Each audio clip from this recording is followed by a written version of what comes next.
Welcome, everyone. I'm Luna Goldberg, the Education Manager at the Jewish Museum of Florida, FIU. On behalf of the Jewish Museum of Florida, FIU, and the program in the study of spirituality, it is my pleasure to welcome you to the next program in our hashtag Be Well, a Wellness Program series. Tonight's workshop, Igniting Your Creative Fire with Astrology, features Katy Ibur, a Chicago-based astrologer, tarot reader, and workshop retreat leader. She has been a practicing astrologer and metaphysical educator for the last 6 years. This evening's program is sponsored in part by the Greater Miami Jewish Federation's Incubator Grant and the Stephen J. Green School of International and Public Affairs, as well as the program in the study of spirituality. Throughout tonight's program, members of the audience are encouraged to post questions in the chat, and we will later pose those to Katy near the end of the program. Without further ado, please welcome Katy. Hi, everyone. Thank you so much, Luna, for introducing me. My name is Katy Ibur, and I use she, her pronouns, and I am based in Chicago. And I'd really be curious, if you're tuning in on Zoom, I'd be curious, where are you coming from? What's your name? What's your pronouns? What's your location? What interested you about coming today? What are you hoping to learn more about? And also, what is your sign? I'd be curious to know. So what is your main sun sign, or like based on just your birthday? Like for example, if your birthday is July 3rd, you're a Cancer. So I'd be really curious to see who we have in the room with us today. So first of all, I just wanted to introduce myself a little bit more before I dove in. Why astrology? Why now? Why today? And also I should say I'm a Virgo. I just saw we have a Virgo in the chat. I'm also a Virgo. So I wanted to talk about like, why am I passionate about astrology? Why am I here? And I will say growing up, I never really identified with astrology that much. I think what I learned and knew about astrology and being a Virgo, it didn't really match with my experience. And I know that's the case for a lot of people. It can be really challenging when you're reading horoscopes in a magazine to say like every single thing in that resonates with you. And that was definitely my experience. And it wasn't until I was studying metaphysics and spiritual topics that people in the community I was in just were talking about astrology. And they were saying things like, your sun sign and what's your rising sign and your moon sign. And I was like, what? There's more than just me being a Virgo. And once I started really looking into that, my moon sign, my rising, and all these other planets that make up you, I found that it was extremely accurate. And the nuances and the complexities actually were more like a thumbprint, that they were actually more as unique to me than anybody else.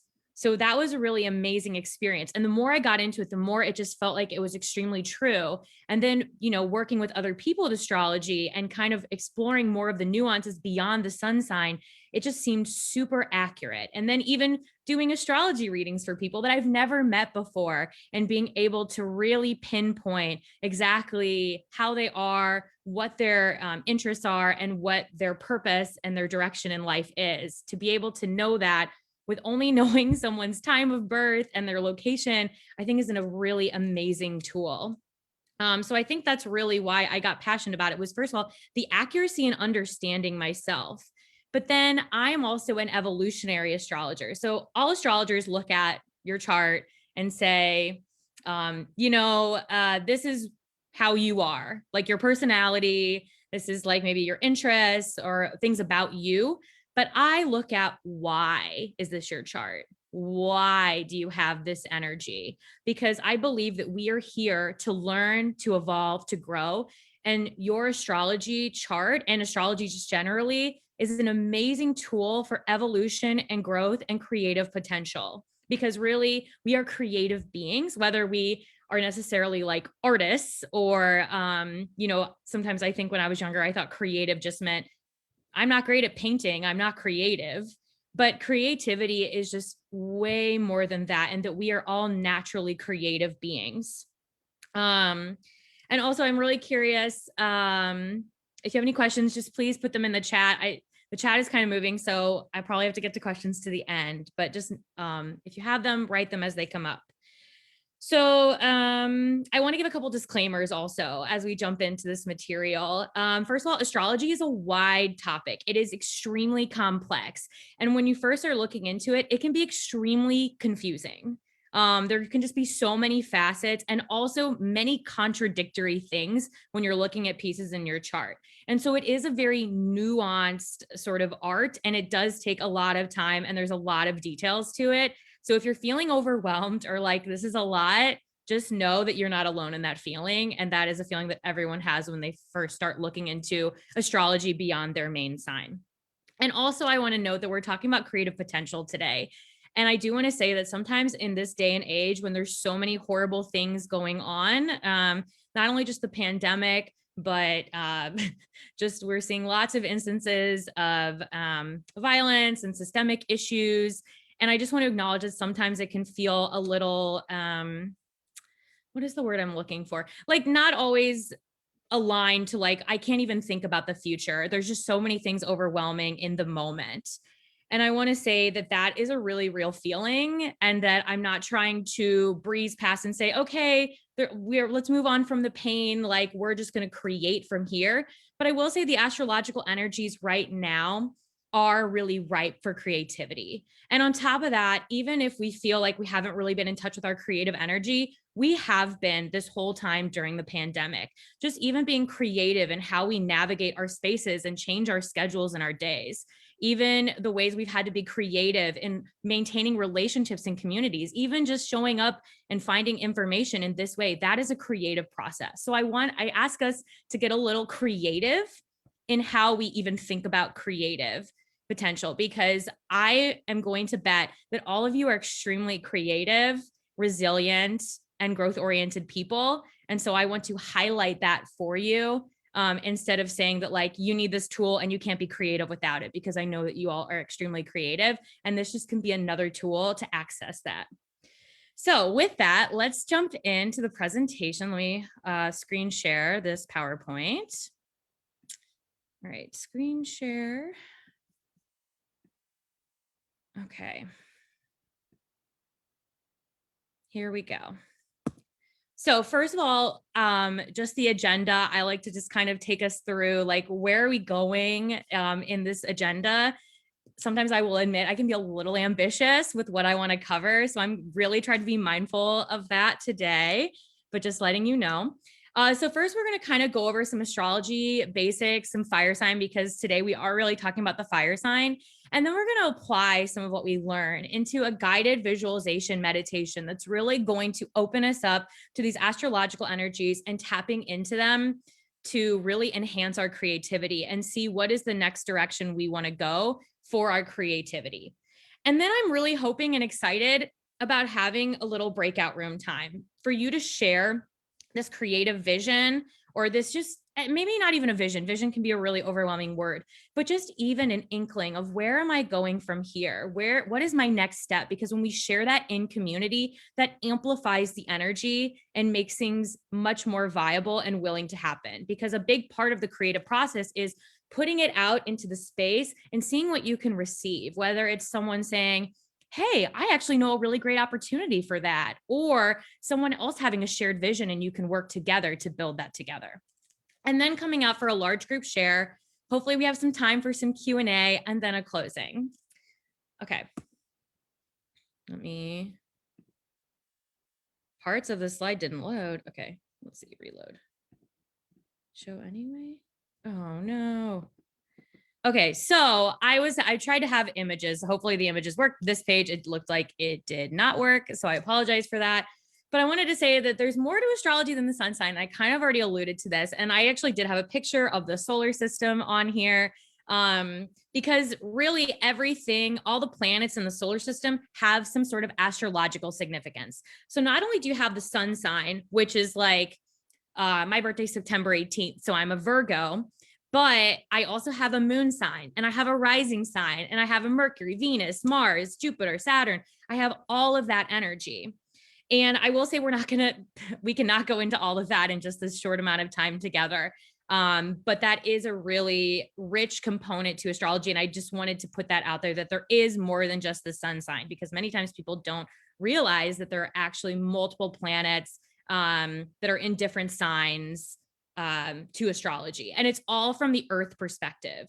So if we're looking at the sky, it's more so like, where do the planets look like they are in terms of the zodiac? Okay, and let me see if and also I'll just say the planets are constantly moving. So we know that the Earth takes about a year to get around the world, get around the sun. That's what I meant to say. The Earth takes about a year to get around the sun versus something like Pluto, which is really far out there. It takes about 260-ish years to get all the way around. So, for example, the sun is in a particular sign for each month. So like right now we're in Aries season. So people born today have their sun in Aries. But Pluto is a very slow moving planet. So for example, Pluto is going to be like Pluto right now is in Capricorn, and it's been in Capricorn since 2008. So anybody born between 2008 and now will have their Pluto in Scorpio or Pluto in Capricorn. So I just want to clarify that. Okay. So I do want to also talk about what is the difference between natal versus mundane astrology. So the natal chart is what, if you could take a snapshot of the heavens right when you were born, that is what where the planets would be. So for example, let's say your birthday was last month. Let's say you were born last month. Let's say you were born on August 2nd. Wait, we are not in September. I was totally going off my birthday. What is today? Oh my goodness, dates. March 23rd. Let's just say we're born today, March 23rd. So March 23rd, that person's sun is going to be in Aries. And that is something that is fixed for their whole life. No matter what happens, their sun will always be in Aries. And the moon sign is in Leo. So the moon is related to our emotional expression. And so the moon right now is in Leo, and it changes signs every 2.5 days, and it gets through the entire zodiac in a month's time. So if you were born today, you'd have a sun in Aries and you'd have a moon in Leo. Now the mundane chart is looking at what is going on in the collective, otherwise known as the horoscope in a way. So we're looking at right now, even though today the sun is in Aries, the moon is in Leo, and even though we might not be an Aries sun, we might not have a Leo moon, we are going to be affected by that energy. We are going to be influenced by that energy, and that's going to interact with us, our personalities, with us on a soul level.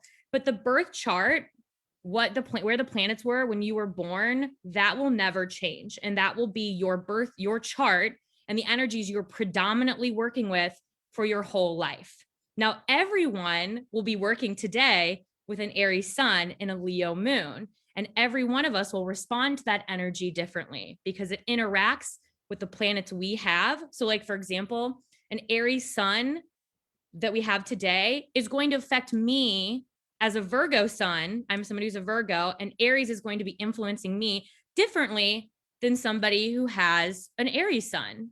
It's going to affect you differently. So there's also a lot of difference. It's not all just going to be affecting us uniformly as well. Okay. Oh my goodness. Why did it not load? Okay, well, I don't know. I'm just going to stop sharing because those images are not showing up. So I apologize for that. So I will just speak. I want to have the PowerPoint up on my end. Let me just see really quickly. I thank you for your patience with the technological issues that I don't know exactly why they are happening. But I did want to share that, let me see. So as I mentioned, the planets are constantly moving, and also the zodiac is related to the seasons. So Western astrology is more about the symbolism of the seasons. So that is why, like, the spring equinox is when Aries season begins, which is the beginning of the zodiac, which is where we are now. Spring equinox happened in March, on Saturday, March 20th. And that is the beginning of the zodiac new year. And there's implications in what that means. And then it goes through all the seasons. And if you notice, the signs actually correlate with the different symbolism of the seasons and the life cycle. because the beginning of spring, the spring equinox, the beginning of Aries season, is this energy that's very much about new life, new beginnings, rebirth. And as we move through the seasons, we see a maturation process. And when we get to winter time, it is a time of rest, decay, and we can see that. And that's actually an image I had, was looking at the trees. And as the trees start to kind of begin to blossom, have their full brightness, they start to change colors, they drop their leaves as they transition into death, or just another way to plant the seeds and make things fertile for new life, for new birth. So it's very much symbolism embedded with birth, rebirth, death, those sorts of themes.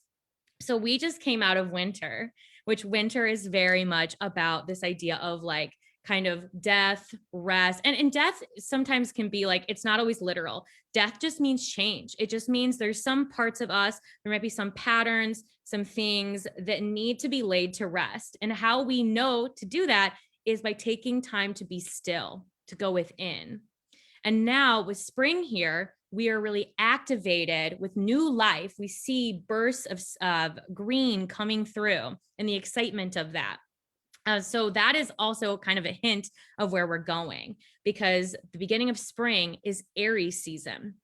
And Aries season is a fiery sort of energy, a really creative energy. We're getting ready to be reborn. So I'm feeling frustrated that I can't, the images are very helpful. So hold on, I'm just gonna see. I really want to show these images. And now I'm not even sure. Hold on. I want to find this. Does anybody, do my tech people know that why maybe that wouldn't be loading? Katie, try to download your PowerPoint if you have it online. Okay. Okay. Try to Thank you. download it. Usually that'll work. And if you download it as a PDF, um, that might work best. Okay. Thank you so much. Okay. Let me see if this works. I'm opening it up. I'm just like, I just don't want to be talking. I know it can be, I know Zoom can be challenging. And so I really don't want to make you all listen to just talking for the next little bit. So I'm opening this up. Okay, let me try screen sharing now. Screen share. And where are you? Why am I not seeing that? Okay, here we go. Okay, here we go.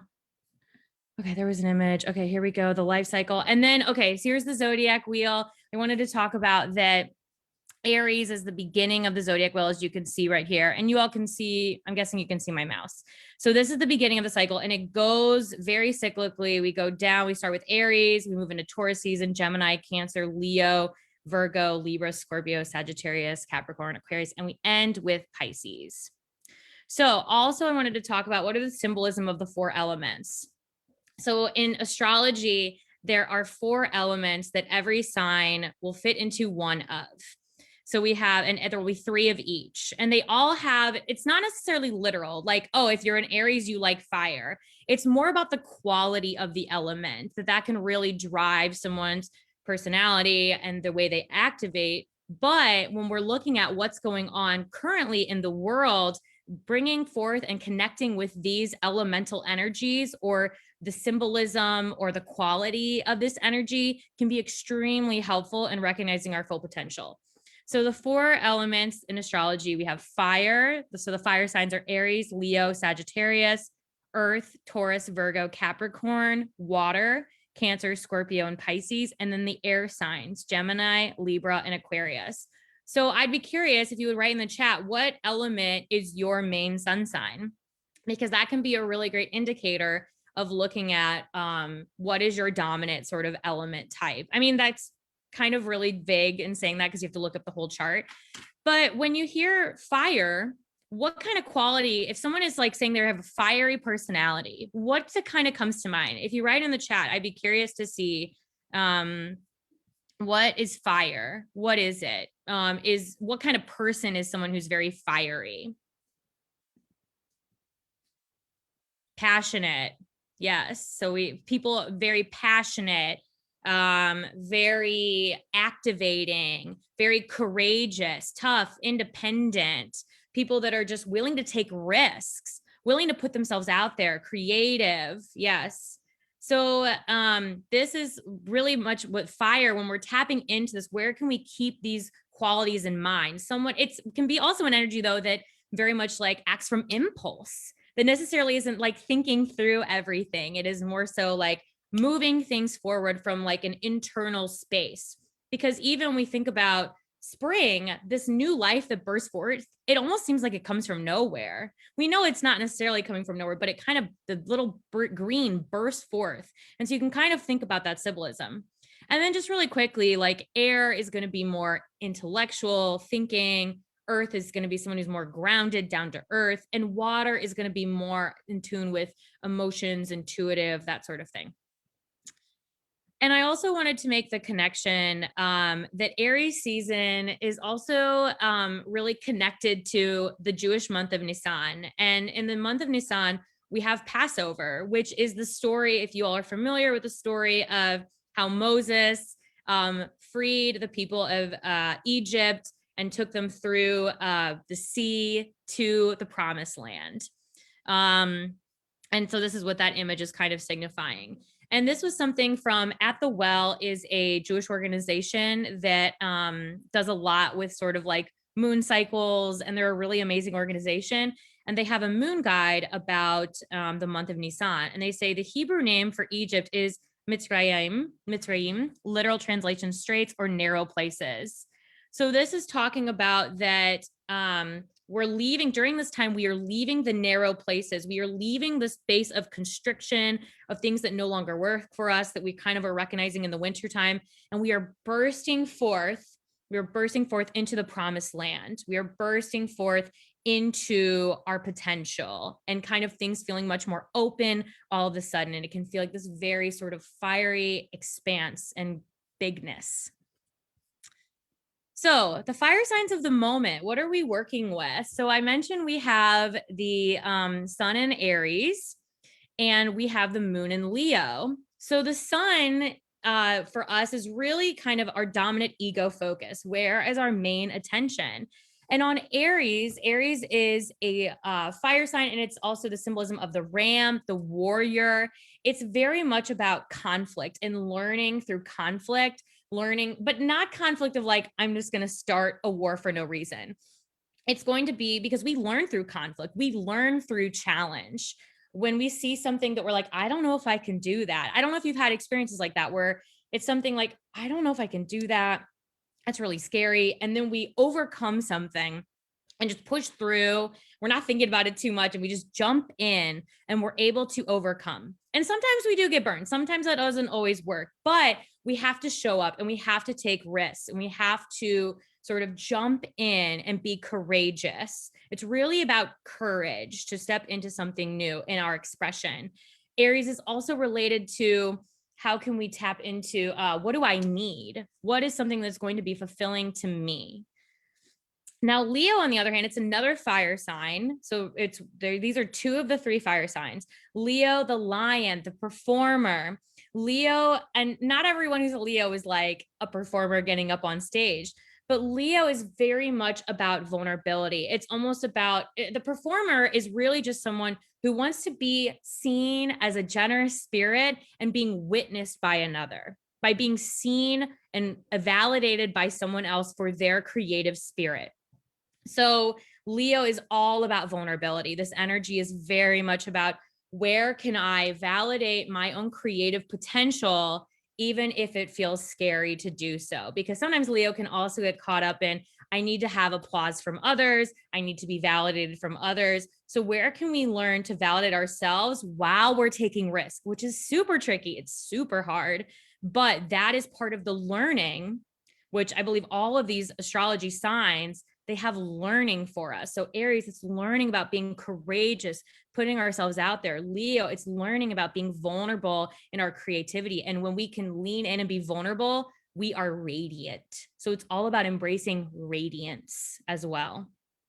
So now that we kind of have a little bit of an understanding of these fire sign energies that we're going to be working with, one thing that we can really do to bring this into us, because right now I think maybe our minds are sort of, what's going on? But I think how we best learn is when we embody something, when we bring it into our spirit, when we bring it into our body. So I'm curious in the chat, what are some things, these qualities, these elements about courage, about vulnerability? What are some things that you have done in your life that have sort of embodied this energy? Whether it is like you're performing on stage, whether it is you taking a risk with something, I'd be really curious, like, what has that looked like for you? Because this meditation we're about to do is a form of that. But I bet you also have ways that you have stepped into this sort of fiery sort of courage when you need to. And it's actually can be a very creative time. And as you're doing that, I'll just explain. So, this guided visualization, it's really going to be pulling in the energy of fire. We're going to be bringing the image of fire into us and really imagining. We are where our attention goes. We're going to be imagining the fire, that creative spark within us, and then seeing what the fire, if there's a message the fire has for us, or if through our body movement, through expressing this fiery energy, if our sense of intuition, if our gut, if we feel like we have some sort of realization in a way that we can move our creative energy forward. And then I want us to be able to share that in groups, because when we can be vulnerable and take risk and put our vision or what we're wanting out there, that is going to expand that energy and amplify it. So then it'll help it, that spark, it's almost like fanning the flames in a way when we can share it in community. So someone just looking in the chat, applying for grad school, which they never thought you would do. Congratulations. Going to therapy, leaving a steady job, going off on your own, taking creative designs, making them enjoy and selling them. Yes, these are all creative, vulnerable things that can be risky. There can be risk in them. So let's go ahead and kind of go into this sort of embodied meditation or visualization. And I want to say, first of all, that it's going to be, I want you to do whatever you're comfortable with. I might guide you to close your eyes. If that doesn't feel comfortable, don't do that. Or if you are closing your eyes and at some point it doesn't feel comfortable, just like really trust yourself and listen to yourself. While also like kind of getting honest with yourself. Is there something overwhelming coming up that you can't handle? Okay. But is it something where it might be a moment, an opportunity to be courageous, to try something new, to be a little vulnerable in going into this space? So with that, I want you also, as I go through this, if you feel drawn to moving, please do so. But if you also are feeling like this sort of stillness of almost like watching a fire crackle, where almost you can kind of go into it and really tune in, just really listen to yourself. Do you need more stillness? Do you need more movement? There's no right or wrong. But I would say get into a comfortable position right now. Oh, and I'm just going to, sometimes if I'm going into stillness, I like to stretch a little bit, like move the body.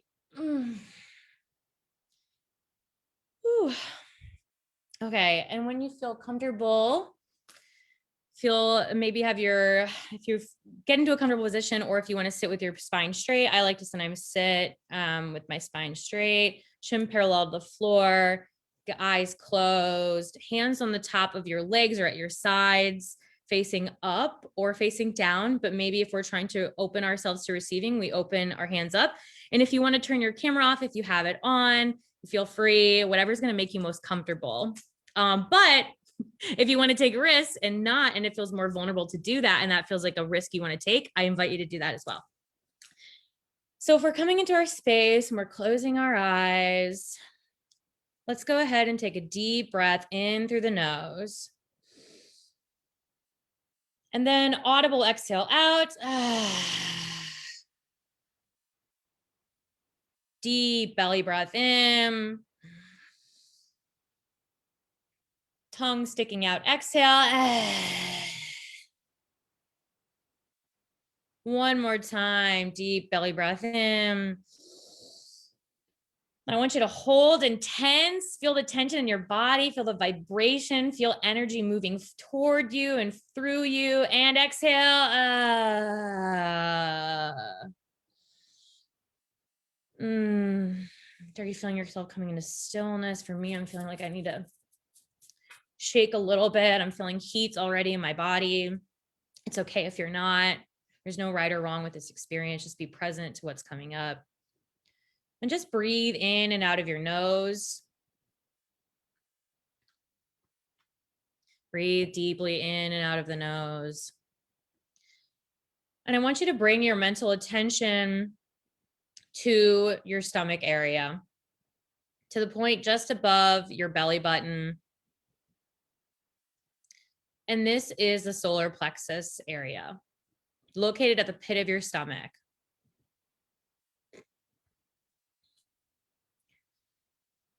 Bring your attention there. And this is a place, the stomach can be a place of your digestive fire.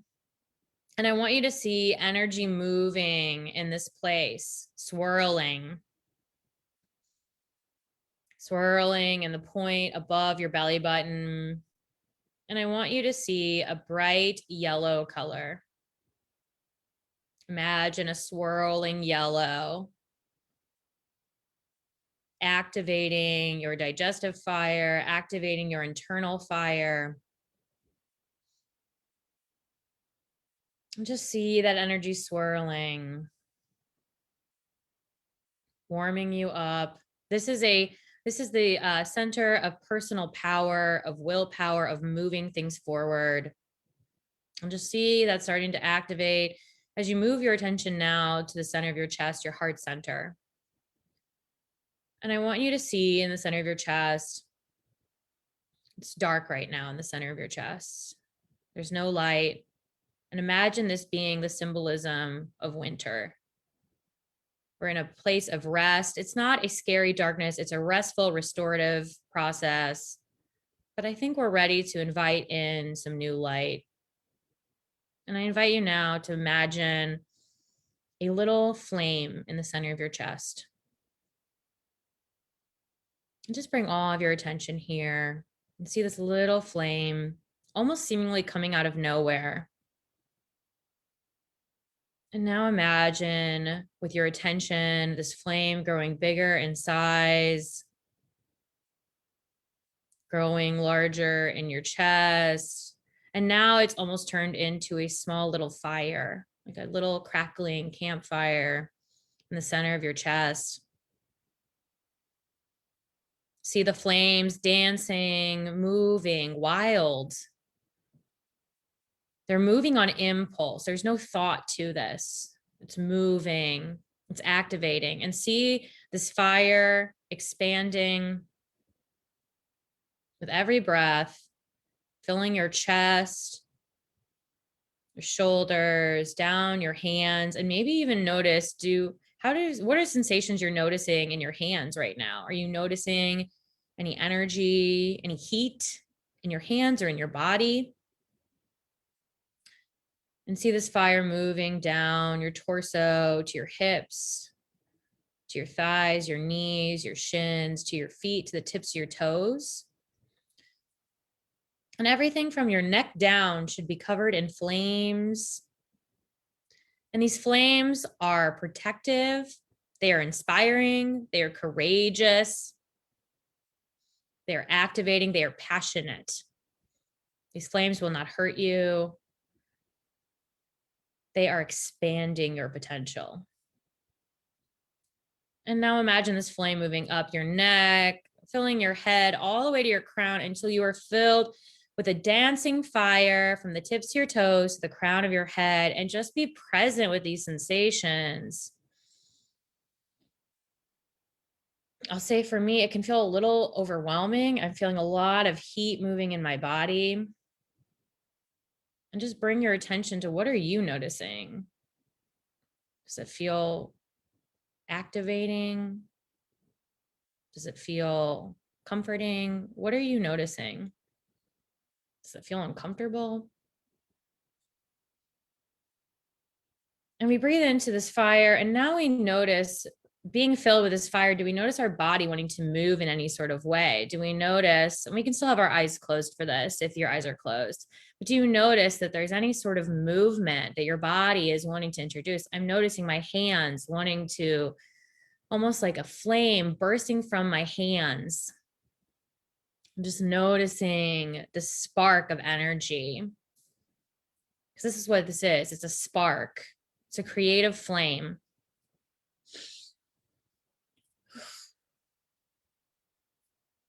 And just breathe into this fire, into this space. And I want you to think about the times in your life where you have been creative, where you have felt this sense of fire, this sense of passion, maybe even a sense of anger. Sometimes fire can be anger as well. Where have you noticed this? And what is the wisdom in this for you? What are you noticing in your body? And I would like you to call upon for you, whether that be your higher intuition, whether that be your gut or spirit, the universe, God. And with connection to this fire, ask, what do I need to create moving forward for myself? What is the best next step? Where can I be taking more risks? Where can I embody more courage and vulnerability? Where can I put myself out there in a way I have not done before? And also just to add, this is not something that needs to be, we're not inventing the wheels. For some of us, it might feel like that, but know that you have so much wisdom, you have so much creative spark in your life that you have already been doing this for as long as you've been alive.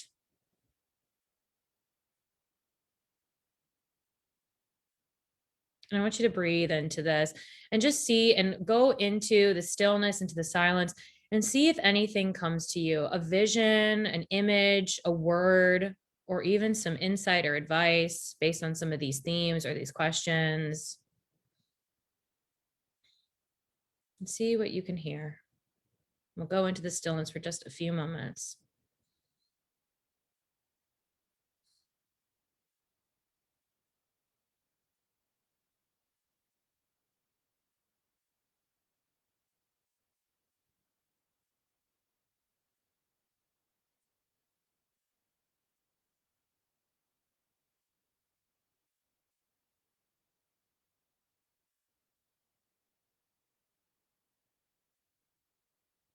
And bring your attention now to your breath. And see it moving in and out of your body, energizing. Breathe in and out, connected breaths. Inhale, connecting to the exhale.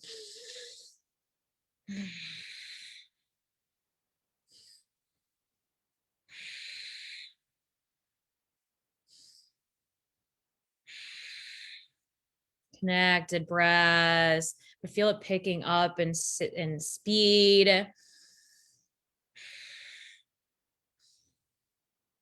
Bring your body into it. Feel it moving your body. Building momentum. And when you feel comfortable, I want you to just put all of your limbs up into the air. Ah. Exclaim. Ah. Tapping into this bursting forth energy, this fiery potential. Or find any way of opening your body, even if you can't put your arms out like this. What's a way you can open your body and expand? And then come into the stillness with this expanded place and see if there's anything new that your body is telling you, that your wisdom and intuition is telling you related to creativity.